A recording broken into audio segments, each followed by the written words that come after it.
And here we have my Skoda Octavia 2-litre TSI automatic front-wheel drive estate. I bought this a year or so ago and it had been involved in a minor accident. It is a category N car. It was the front offside wing and the front bumper, really minor damage. So we stripped that damage off. I ended up taking the 2-litre engine out and putting in another Skoda to fix that, which left this without panels and no engine in gearbox. And around about the same time, I had a 2.5 litre Audi RS3 DAZA engine spare. So this is where it went. So I now have a Skoda Octavia 2.5 litre Audi RS3 powered DAZA engine and a DQ 500 gearbox. And a couple of months, it's quite a few months ago now, I did all the wiring to swap it to make it run in this shell. But then I had a problem with trying to find parts. This is a Mark III facelift and I only made them for 2 years. So trying to find a front bumper for this proved quite difficult. And I ended up sticking it on the back burner and introducing other projects to the channel. And that's kind of where it sat, on the back burner for quite some time. But I now have the front bumper and it's now time to crack back on with this and get this back on the road as a 2.5 litre RS3 estate.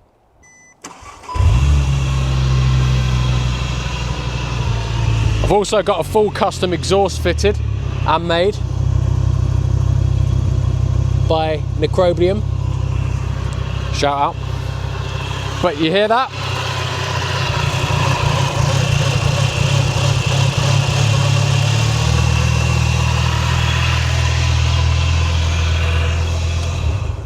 It's a horrible whirring noise and I did diagnose it, luckily, as an alternator bearing. So on that passenger seat you may have seen I do have a new alternator to fit. So we will be doing that too and getting the engine running a lot smoother. So I think we can now get into the workshop and I think I am going to do the alternator first.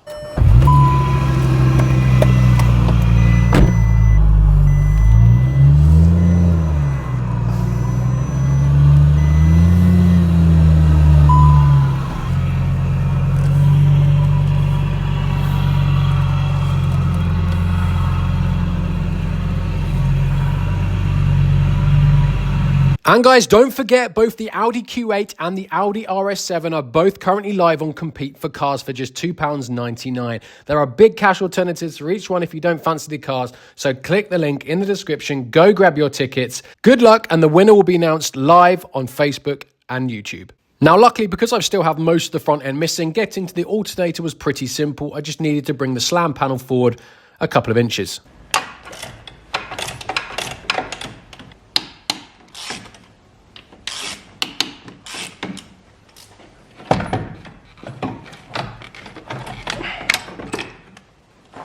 The old one, so,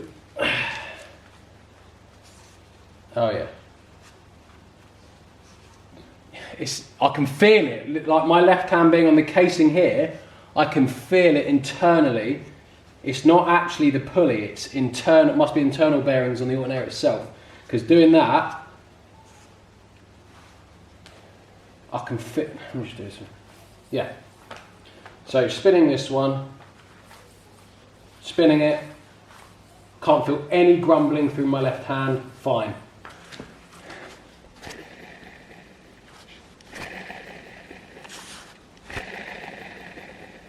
This one's good, this one can go on and hopefully that will cure, well it will cure our horrible noise. Right, so I've just gone ahead and plumbed in the alternator so it's now all connected and the belt is now on. So I'm just going to connect up the battery.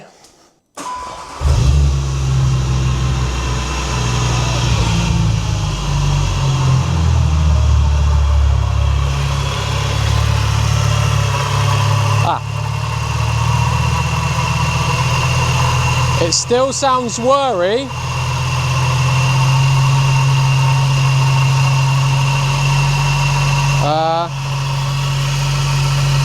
It doesn't sound as bad.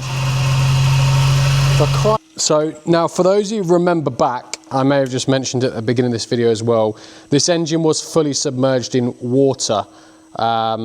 So I think maybe now, as well as the alternator, maybe the air conditioning compressor is also knackered. One way I'm going to try it again because I can't remember. I'm just going to take the belt back off, start it back up and see what it sounds like then, because the only two ancillaries that are run off the belt are the alternator, a couple of obviously the idler pulleys, tensioner, and the AC compressor. You know what? It's the bloody air compressor as well. Oh, I've obviously, when I've diagnosed it last time, I've taken the belt off, realised that the noise has gone away.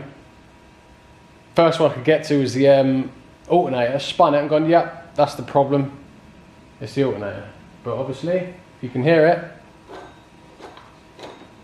that sounds awful too. I'm just going to lower it back down, start it up just to confirm.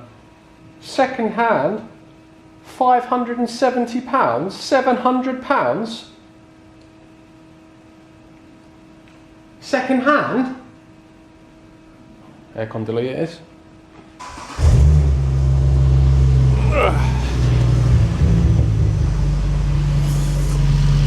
And yeah, engine sounds perfect, sounds beautiful. So hopefully it's just now the AC compressor.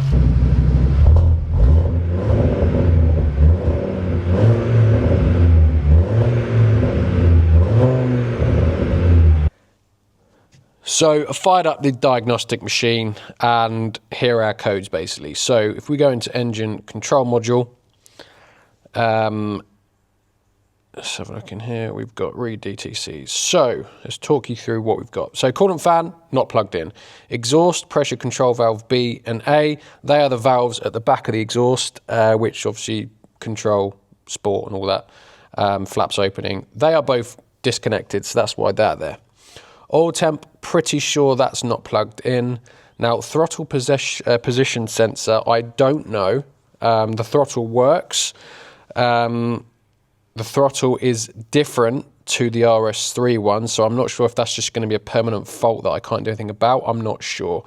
Access start authorization, that is a mobilizer which has been disabled.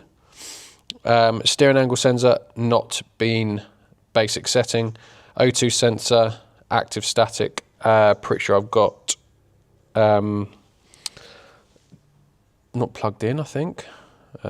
Lost communication with brake system control module, that is something we need to sort out. ESP, again, due to the brakes. Ambient air temperature sensor, not plugged in. So there's no real bad codes in there, apart from, I'd say, the throttle position sensor, because I'm using the Skoda's one, not the RS3. They are quite different. So I don't know if that's just going to be a fault that's there, because the throttle does work. So ABS is a problem. So I'm using the ABS pump out of the Skoda, not the RS3. But we do have problems with communication with it, which it shouldn't do because it's... So we got reverse. Low pressure sensor power supply. Basic setting, basic setting, basic setting, that's fine. Control module coded incorrectly. I don't know if that's the RS3's ECU telling me that the ABS pump's coded incorrectly. I assume it is. Again, and then we've got engine control module incorrectly coded. So I don't know if the ABS pump and the ECU are just having a fight with each other, telling each other that they're both correctly coded. I'm not too sure, but that seems to be pretty much it. So it seems like we've got mostly a coding issue plus a potential electrical low power problem. Now, if we go to the power steering, this is where I think it's a bit more terminal.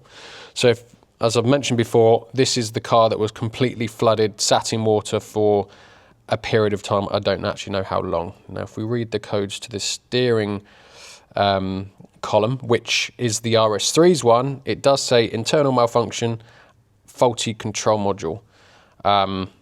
So that may need replacing to fix that. And then everything else is pretty standard. There's nothing else I'm too worried about at the minute. Yeah, that's fine. No basic setting. That's fine. That's fine. So that is what we've got. Now, before I go much further into this, I think I'm going to fire up Otis, connect that up to it, and see if there's any coding that we can do, we can change, and also sort out some basic settings, see if that gets rid of any codes. And then once I've kind of done everything I can using Otis, and then we can look at obviously the problems that we've got left. But I assume that it's definitely going to need a steering column. Hopefully we can get the ABS pump talking to the ECU, bit of coding, and there's a potential that there's a power supply issue, but we'll look into that too. Right, so I've been messing around with this for about half an hour now, and I found that the ABS control module isn't coded. It's lost all its coding. That you can see all the noughts there. Now, it's worth noting that this is the Skoda's ABS control module, but when you go into ODIS, which is what this is, it recognises the car based off the ECU, which is an RS3 Audi ECU. So I've essentially logged on to the Audi side of ODIS to diagnose this car. So when I'm trying to do a software version management for a Skoda ABS pump, it doesn't like it. So that's the problem I'm kind of having at the moment. That's why there's no, so this is the test plan, so it's looked at all the faults, and it comes up with a test plan with the best possible way of fixing those faults, and ABS is not in there at all. Scanner to manually put in a code and see if that does anything. There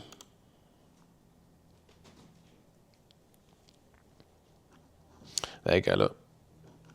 Software version management, signals an unknown event, and I'm 99% sure that this, because it's a Skoda pump.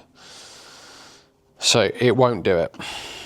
So with the top on here now, yeah, there's no long coding helper, which is what you sometimes get. It tells you if the car has an option, you press what option that is, and it will automatically bring up the code for that little bit, but this one's not doing it. I have to completely manually enter it. I have another Rogue RS3 here, which also has a proper RS3 brake pump ABS control module. So first of all, I'm going to see if it's the same part number. No, it's not. So this is an 8VO. You can see it down there. Sorry, I'm chewing a mint. This is an 8VO, but it does have the last digits are the same, 517C, 614. What I'm going to try and do is I'm going to get my top on, I'm going to plug it into here, and I'm going to take the ABS coding off of this module and see if I can put it into the other one. That may or may not work, but obviously I can get some coding at least. I mean, this may or may not work. So here is the screenshot I took of the RS3 3-doors ABS with obviously the long coding. And there we've got the Skoda one. I've just plugged it back in. Now, the software version is different, the hardware version is different, the part number is different. So this is a 5QO on the Skoda. The rest is similar, whereas the RS3 is an 8VO. But I'm just going to input the coding from this and just see what happens. So I'm just going to do that now. Long coding. Right, give me an hour. Now, I actually spent many hours trying to input this ABS pump, and I even found the exact same car with the exact same ABS pump, and I took the coding from that and I tried to input it, and it just would not accept it no matter what I did. Now, I'm pretty sure this is linked to the chassis number, which I then also tried to look up the codes for and input the digits for the chassis number, but it still would not accept it. No matter what I tried, it would not work. So at the moment, I've got an ABS pump which I can't code.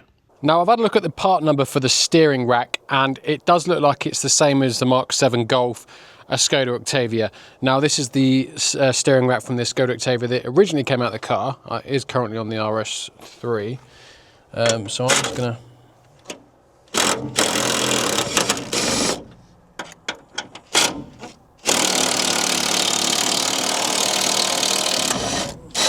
To remove the steering rack from the subframe, it was just 4 bolts and then the track rod ends from each hub.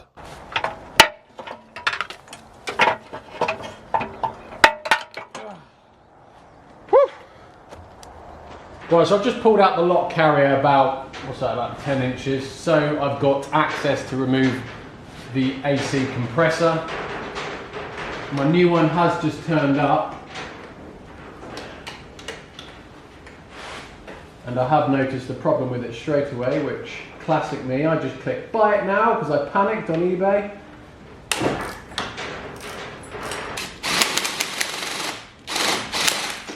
Why are these bolts so long? Right, so here is the old one.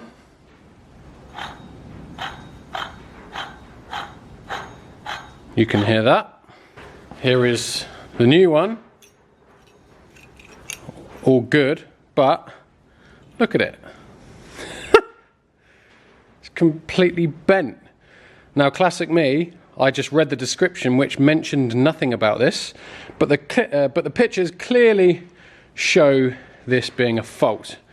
And for some reason, I just didn't look at the pictures. I just decided to buy it. So now I'm going to see if we can swap over the pulley with the old one, and hopefully that will solve the issue. And it would explain why this was £230 and all the others were £600.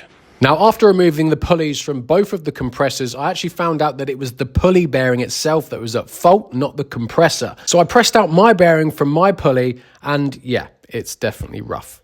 So I've just pressed the bearing out, and yeah, probably can't hear it, but good news is though, this bearing is £25 and I can buy one, which saves me obviously with the other compressor, which is 240 quid I think it was, so I can send that back. Albeit annoying, but I suppose I can save myself 200 quid there. So whilst I wait for a new pulley bearing, I'm going to move on to the steering rack, and to do this I'm going to drop the subframe to get it out. Right, so I think I can now drop the subframe. I've disconnected the steering rack. Exhaust is disconnected from subframe. Subframe attachments here. Dog bone mount removed as well. So in theory, if I were to undo the last two bolts at the front, it should now drop and basically hang off the wishbones here. What I think will happen.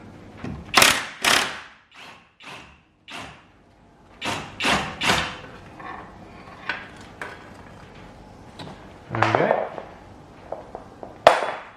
And that's now perfectly revealed my steering rack. So I'm just going to get the wiring out here, get it out of the way. Hopefully I can just unbolt it from here, which is more 18s.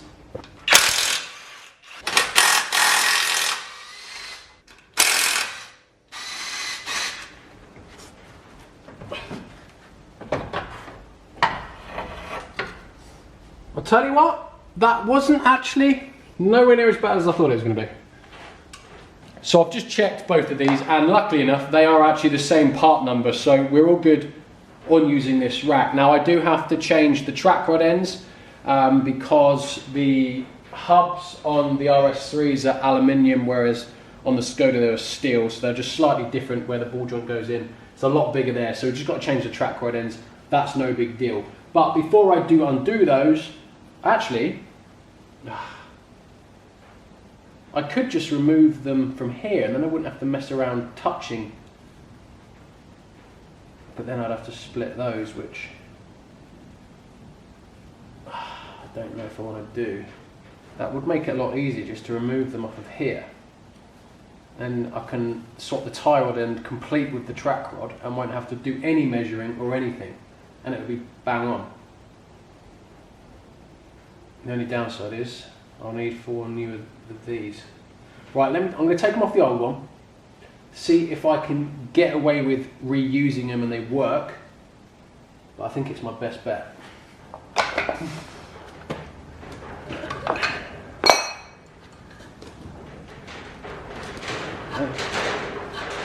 Just unscrew that.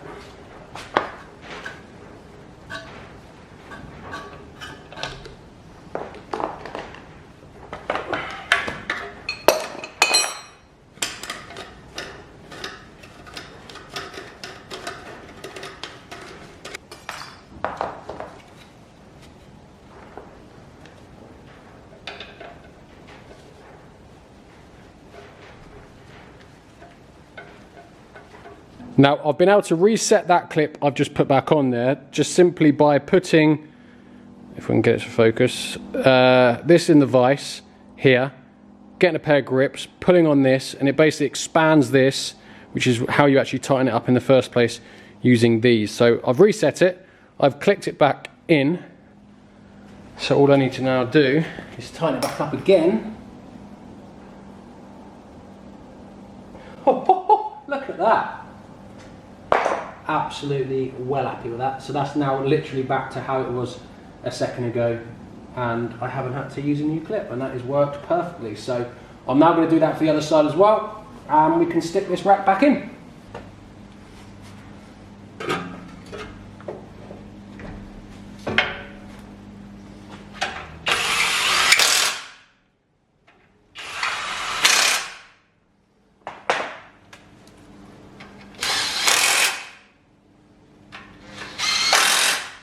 So new bearing turned up this morning, just pressed it in, and beautiful. That is all now fixed. So I've saved myself a couple of £100, and that one can go back. Yeah, so good news. It's still making a horrible noise. The only thing now that I can think of is the water pump. I did spin the water pump when obviously I had the bolts off and I was checking the other bits, but because it's obviously got a water pump attached to it, there was more resistance, and also it was hard to get my hand in that gap. I spun it, it sounded all right, but obviously when the engine turning over at speed, it's not all right. It's the only thing left. I checked the idler pulleys, they were fine, so it can only be the water pump, which is really frustrating because I'm pretty sure I'm gonna have to take the engine out to replace that. I don't think I can just replace the pulley. I'm not 100%. Right, I just looked into this water pump issue again, and I'm going to put the microphone as close to it as I can, but the water pump actually is fine. It's probably the least noisy one. Well, I say least, it's that it makes no sound at all. Look. So that's spinning it, nothing. However, just in this gap here, I can see, oh, there you go, there's a bit of view. There, look. Let me just try and put the mic near it. Let's go. Press the mic here. Right. So see if you can. It's not. It sounds all right, but it's the only thing left. There's a little bit of a. Right, so I've just taken that idler bearing off, and you can't really hear it. I can feel it a little bit.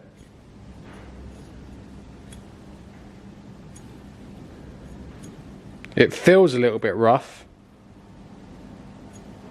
So there's nothing more I can do there with the pulleys and the idlers, so I'm going to turn my attention to the headlight that I have and also the new front bumper I've got, just to test fit it to make sure there's going to be no issues with fitment. Right, cool, headlight works, which means I haven't cocked up the wiring for that, so that's a good start. And next up I have a bumper. Right, just hold that in place.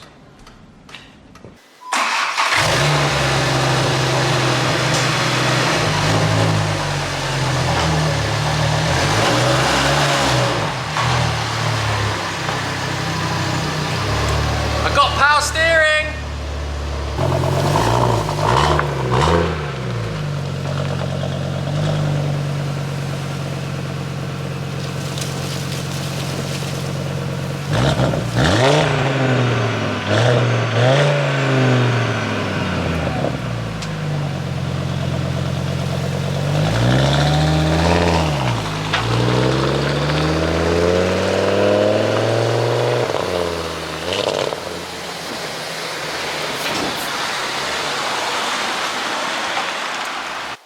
Yeah, battery's flat.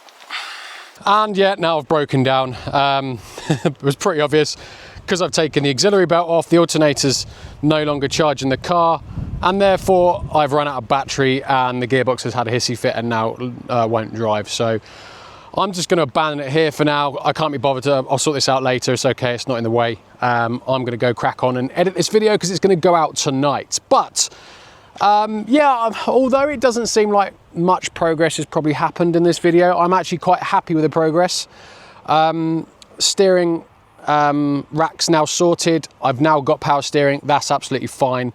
The engine is fine. There was only 2 faults in there with the valves and also communication with the ABS control module. There's a lot of faults, communication faults, and it all stemmed around the ABS control module. Now, I'm pretty confident that's probably my only fault that I've got left. I think that once we sort that out, that's going to clear the rest of the issues on the dash. I don't know why it's happened, because the ABS pump is the original one from the Skoda, so it's not a flooded unit or like that or anything like that, and it worked perfectly before.